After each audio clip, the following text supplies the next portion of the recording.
the humble maid rushed the millionaire's son to the hospital, and his gesture changed everything. Inside the marble mansion in the heart of Manhattan, that morning began with a rare silence. Golden sunlight filtered through tall curtains, glimmering across polished wooden floors, creating a portrait so flawless it seemed nothing could disturb it.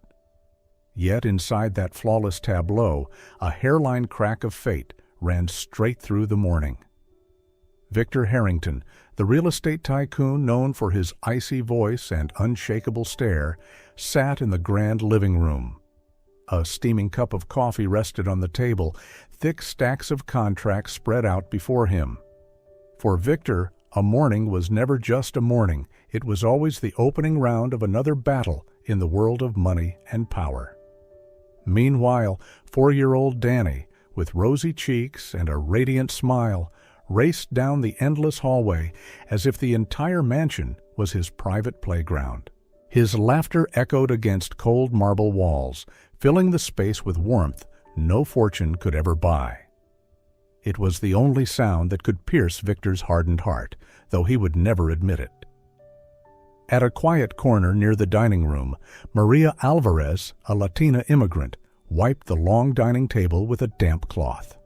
She had worked there for only a few months, always keeping herself quiet, almost invisible. For Maria, this mansion was not her world.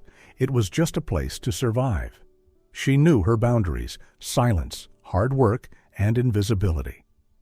But on this very day, all boundaries would collapse. Danny was running when he suddenly stopped. His small hand clutched at his chest, his face contorted in pain. The laughter died away, and in an instant his little body crumpled onto the hard marble, the thud ricocheting off stone and glass like a sudden thunderclap tearing through the air. "Danny!" Victor's scream ripped through the silence, nothing like the cold, commanding tone he was known for. He lunged toward his son, but his trembling hands froze. He didn't know what to do. The household staff, maids, butlers, even bodyguards, stood paralyzed. No one dared touch the boy. No one dared cross the invisible line of power that hung over the mansion. Time itself seemed to freeze. Only Maria, still clutching her cloth, let it fall from her hand. Her heart pounded wildly as a horrific memory surged back. Her daughter Anna collapsing in her arms years ago, her breath stolen by a fever that came too fast and ended too soon. Maria knew exactly what it meant to lose a child, and she could not, would not, let it happen again, even if this child was not her own. Tears blurred her eyes as she rushed forward, dropping to her knees beside Danny. "He's not breathing," she cried, her voice trembling, yet steady. Without a second thought, she scooped him into her arms, pressing his small body against her chest. Victor stared in shock. His entire life had been built on giving orders, on control, on power. Yet now he was powerless. The woman he had barely noticed until this moment was the only one who dared to act. In the suffocating panic of that moment, Victor's world shattered. Money, influence, prestige, none of it mattered. All that remained was his son, limp in the arms of a woman who lived in the shadows of his household. The golden silence of that morning had been broken, and from that very instant, none of their lives would ever be the same again. Maria clutched the boy tightly in her arms, her legs trembling, but her heart blazing with resolve.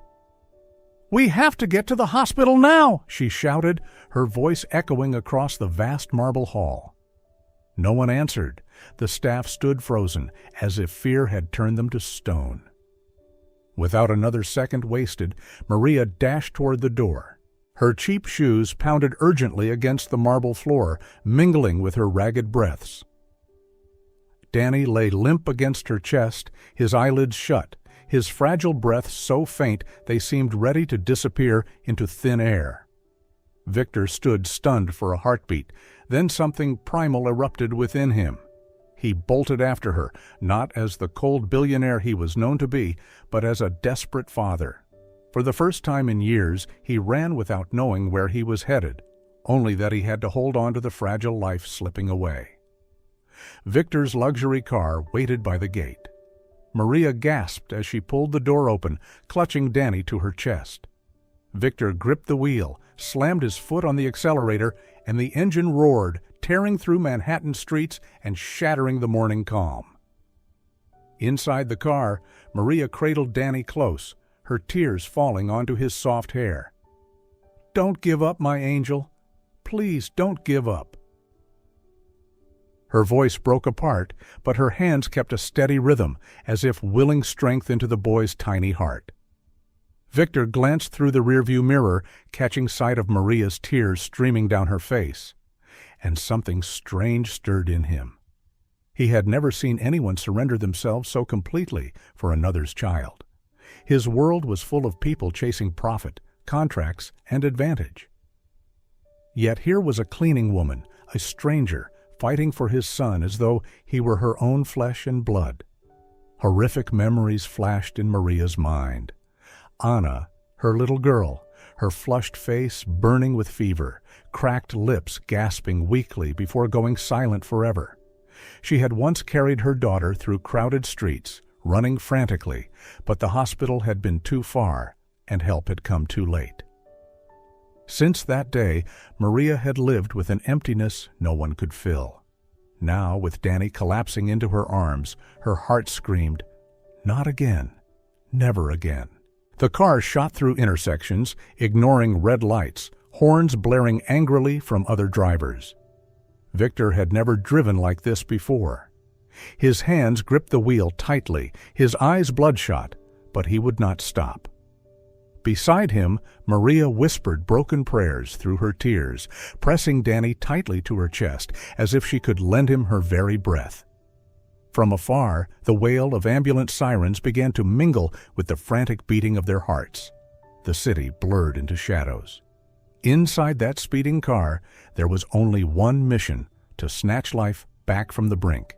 And in that chaos, two souls from opposite worlds, a powerful billionaire and an invisible maid, were bound together by the same desperate heartbeat. Neither of them knew that this frantic run was not only a fight for a child's survival, but also the beginning of a destiny that would forever intertwine their lives. The hospital doors burst open, sirens wailing, announcements echoing through the halls. Maria rushed out of the car, still clutching Danny in her arms, shouting, "We need a doctor now. He's not breathing." Nurses and on-call doctors sprinted over. A small stretcher was wheeled out, and within seconds, Danny was laid upon it. Skilled hands hurried to attach tubes, check his pulse, fit a mask. The corridor blazed under white fluorescent light, every sound pounding like drums in the air. Victor trailed close behind, his face drenched in sweat. He was no longer the real estate titan wielding power over skyscrapers, but just a helpless father lost in the whirlwind of a hospital. His hurried steps felt painfully slow compared to the medical team pushing his son further away. Maria stood frozen in the corridor, her trembling hands still remembering the warmth of the child against her chest. She had never imagined she would relive this moment, a battlefield where life and death were separated by a single breath. A doctor turned back, shouting, "We need type O blood!" Nurses rushed to prepare, while Victor stood numb, his gaze fixed, his mind blank. For once, his power meant nothing. No wealth, no influence could buy his son's survival in this very second. Maria looked at him, at that face that once radiated untouchable authority, now twisted in terror. For a fleeting moment, she realized how alike they truly were. Two people scarred by loss, swallowed by grief, now fighting to protect a fragile soul. Minutes stretched into centuries. Victor paced the hall, tearing at his hair, eyes locked on the emergency room door.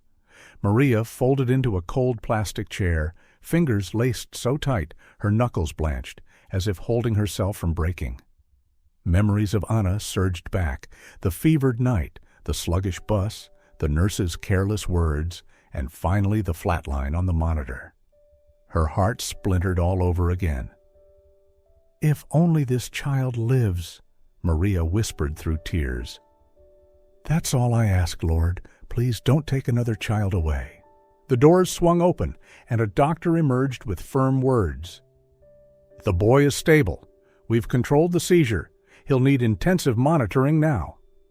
Maria broke down, covering her face with her hands, as if thousands of stones had lifted from her back. Victor staggered against the wall, drew in a long breath, and exhaled as though he had been pulled back from the abyss. In his eyes, the icy shield was gone, replaced by rare gratitude, and it was all directed toward Maria.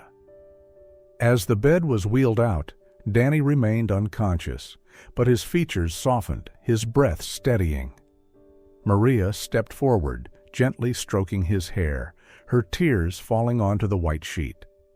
Victor stood beside her, silently watching. In that moment, he knew his son's survival wasn't only thanks to medicine, but also to the unflinching courage of a woman he had once overlooked. And at the far end of that corridor, amid the rhythmic hum of machines, an invisible thread quietly bound three hearts together: a grieving father, a mother haunted by loss, and a child who had just been wrested from death's grasp.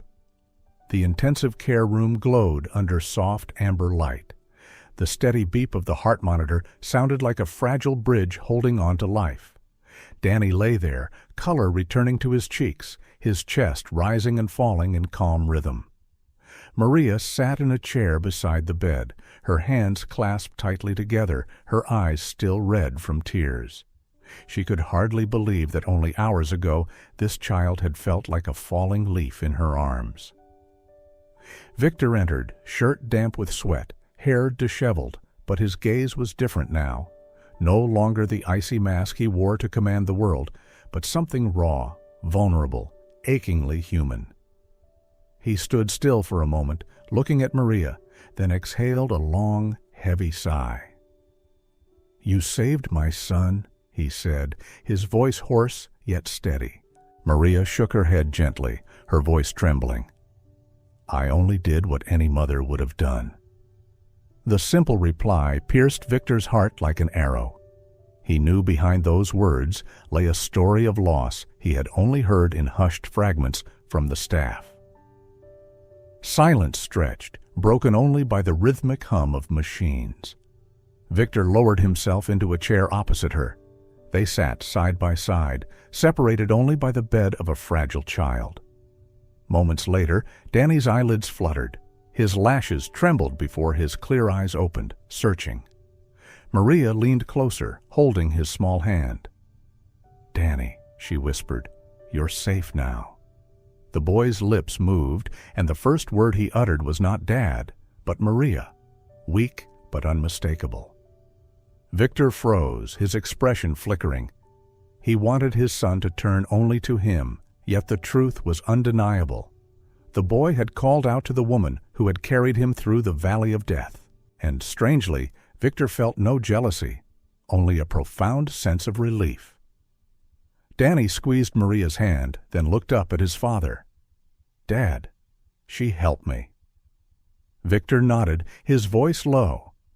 "I know, and I'll be forever grateful."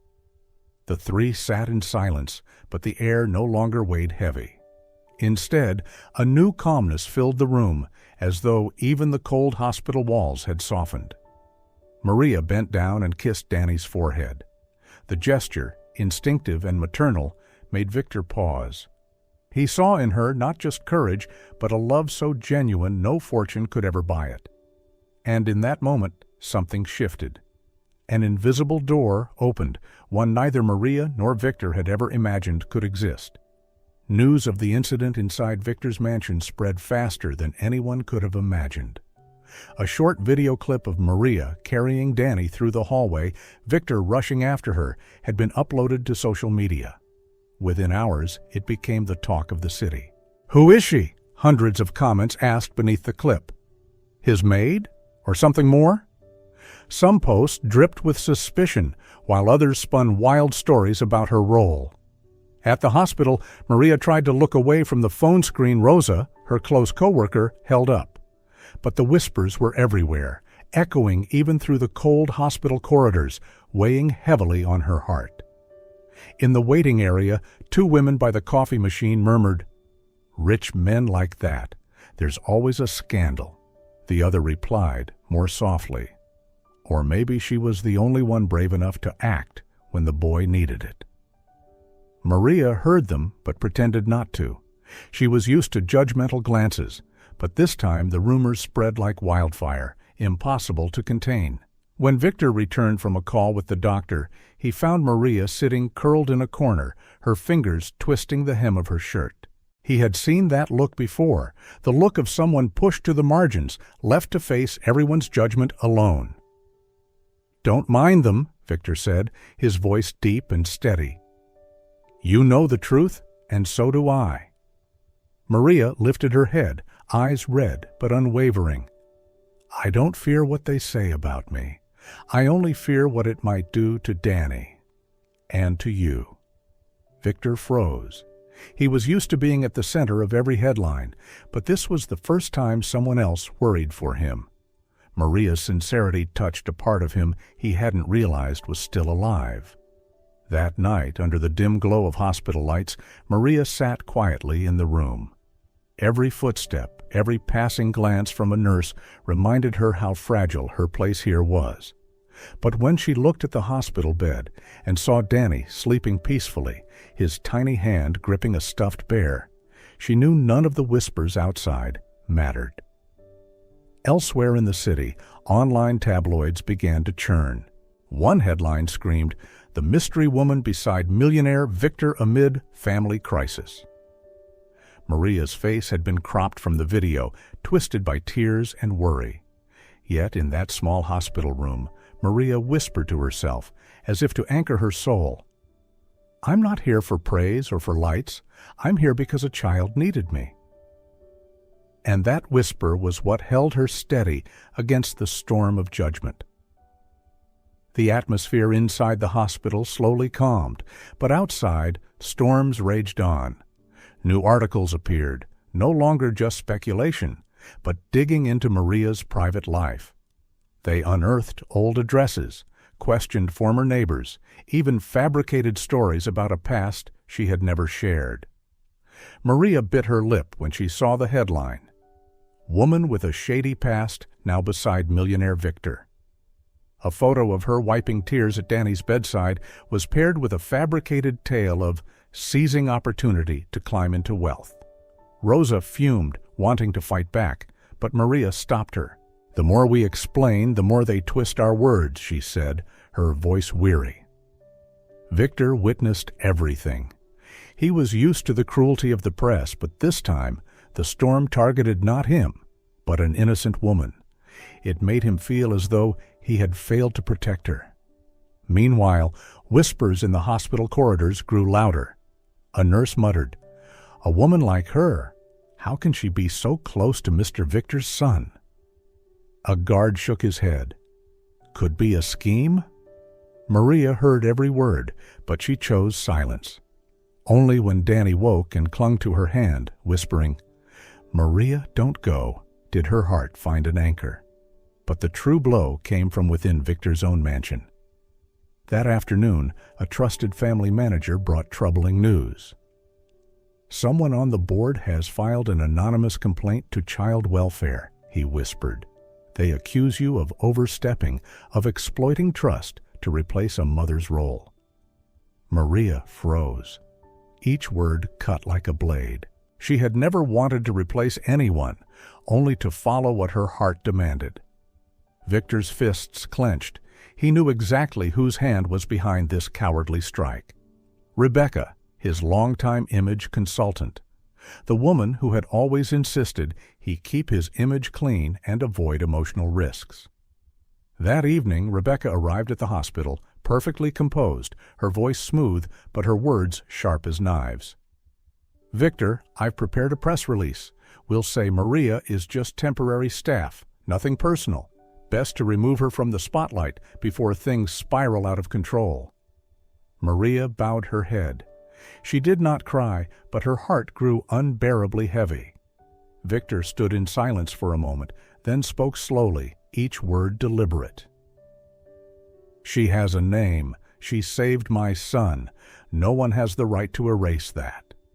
Rebecca blinked, surprise flashing before turning cold. "You're letting feelings ruin everything. Investors will waver. The board will revolt." Victor met her eyes. "Let them. I've buried enough to please a boardroom. I won't bury the truth that saved my son." In that moment, Maria realized this fight was no longer hers alone. It was theirs. But she also knew betrayal had entered the stage, and it would test them with harsher blows yet to come. That night, as Danny slept peacefully, Maria sat by the window holding the worn photo of her daughter she kept in her pocket. She whispered, "My child, I don't know what tomorrow will bring, but I know I must stay for this boy and for my own heart." In the corridor, Victor's voice rumbled over the phone, firm and resolute. "Find out who leaked the story, and if Rebecca truly orchestrated this, she will face the cost." But deep inside, he knew this was only the beginning. Shadows of betrayal had emerged, and both he and Maria would have to learn how to stand firm in the storm ahead. At dawn the next day, as gentle light filtered through the hospital window, Maria thought a new day might bring peace. But that peace was shattered almost immediately by troubling news. A security guard rushed in, his face tense. "Mr. Victor, the police are at the gate. They have a search warrant regarding a missing piece of jewelry." Victor frowned, while Maria froze. "What jewelry?" she asked. The guard lowered his voice. "A necklace that once belonged to your late wife. It went missing last night. And—" his eyes flicked toward Maria, hesitating. "They claim it was found in the women's staff locker room." The room went still. Rosa cried out, "Impossible! This is clearly a setup." Maria said nothing. Her heart pounded, but her gaze stayed calm. She was used to suspicion, used to being scrutinized. But this time it was different, because everything had been staged to make her the culprit. The police entered, polite but stern. They presented the warrant and asked to check Maria's belongings. Victor was about to protest, but Maria touched his arm gently. "Let them. If I fear no truth, then I fear no search." Her small bag was opened, neatly folded clothes, an old Bible, a photo of her daughter. Nothing more. But then another officer walked in carrying a clear evidence bag. Inside lay a finely crafted gold necklace, along with a piece of pale blue fabric identical to Maria's uniform. "We found this in the locker room," the officer said. Maria stared at the item. She had never touched it, but the truth was already twisted. Rosa shook with rage. "Someone planted it there. Can't you see?" Rebecca appeared right on cue, her voice cold yet dripping with false sympathy. "Maria, unfortunately, with evidence like this, it will be hard to explain." Victor turned on Rebecca, his eyes darkening. "You're too quick to conclude, Rebecca. Could it be you already knew this would happen?" She flinched, but quickly masked it with composure. "I only think of your image, Victor. The entire city is watching." Maria stood tall, meeting the officer's eyes. "I did not steal. I swear before God and before my late daughter that I would never do such a thing." The firmness in her gaze silenced the older officer for a long moment. At last he nodded. "We will continue investigating, but for now you must remain available for cooperation." When the police left, Maria sat down on a cold chair in the corridor. Victor came beside her, placing a steady hand on her shoulder. "This is not your fault. Someone is trying to destroy you, and I will not let them succeed." Maria gave a faint smile, her eyes misty. "I don't fear for myself. I only fear Danny will be hurt if he believes their lies." Just then, Danny stirred awake, calling out, "Maria, come here." He stretched out his hand, his eyes glowing with innocent trust. Maria walked over and held his small hand tightly. In that moment, she knew, no matter how the world cornered her, she would stand firm, because one little heart still believed in her. Victor watched the scene, his resolve hardening. He understood, if betrayal was allowed to prevail, they would lose not only honor, but the most precious thing of all, the truth. The next morning, the atmosphere in the hospital felt as heavy as a courtroom awaiting its verdict. News of the stolen necklace had already leaked outside. Tabloids screamed, "Hero or thief?" with photos of Maria carrying Danny down the hallway. Maria sat quietly by the window, her eyes on her calloused hands. She had endured suspicion all her life, but never had slander weighed so heavily. Victor entered, his face tense. "They're turning you into a scapegoat, Maria, but I won't let that happen." Rosa burst in, breathless, clutching a USB drive. "I asked a friend in security. They just recovered footage from a backup camera in the rear corridor." They hurried to play it. The grainy video flickered, but clear enough to reveal the figure of a woman in a hood carrying a small bag. When she lifted her head, dim light glinted off a pair of long, teardrop-shaped earrings. Maria held her breath. Rosa whispered, "I know those earrings. They don't belong to Rebecca. They belong to Julia, her assistant." A heavy silence filled the room. Victor tapped the desk, his eyes burning with controlled fury. Rebecca. She used Julia. By afternoon, Julia was summoned. At first, she denied everything, her eyes darting nervously. But when the footage played, her face turned pale. "Enough," Victor said, his voice deep and commanding. "Tell the truth." Julia trembled. Tears spilled down her cheeks. "I didn't want to do it. But Rebecca said we needed a scapegoat to protect your reputation. She told me if I refused, I'd lose my job. I planted the necklace in Maria's locker." Maria closed her eyes, tears sliding down her face. Not from anger, but from relief. The truth had finally broken through. Just then, Rebecca entered, her posture still composed. But when she saw Julia sobbing, she knew the game was over. "You are cruel," Victor said, each word heavy as stone. "You dared to turn Maria's sacrifice into a stain. You dared to tarnish the honor of the woman who saved my son." Rebecca did not answer. For a fleeting moment, her eyes flickered with regret, but it quickly vanished. Adjusting her coat, she said simply, "I will withdraw. From now on, handle your own image." The door shut behind her. Inside, the room felt lighter. Julia sobbed, turning to Maria. "I'm sorry. I never wanted this." Maria looked at the young woman. There was no hatred in her gaze, only a deep sorrow. "Remember this lesson. Never let anyone turn you into a tool for their lies."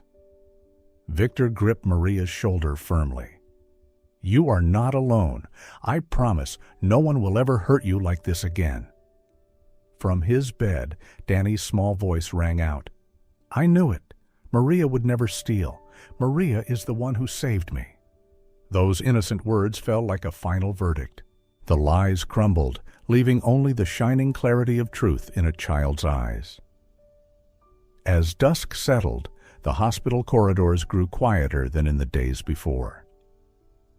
Maria sat by Danny's bed, her hand gently holding his tiny fingers. The steady beeping of the monitor echoed like a reassuring lullaby. Victor lingered at the doorway, his gaze softening. For the first time in days, he no longer saw this room as a prison, but as a place of healing.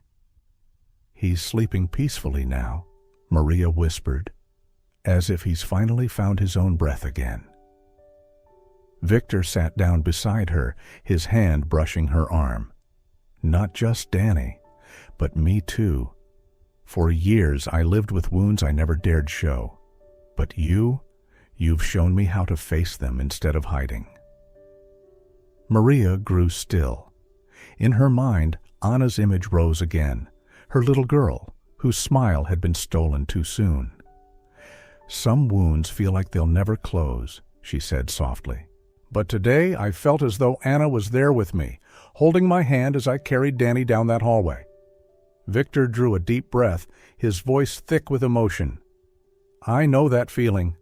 Elisa, my wife, she died from an unforeseen complication.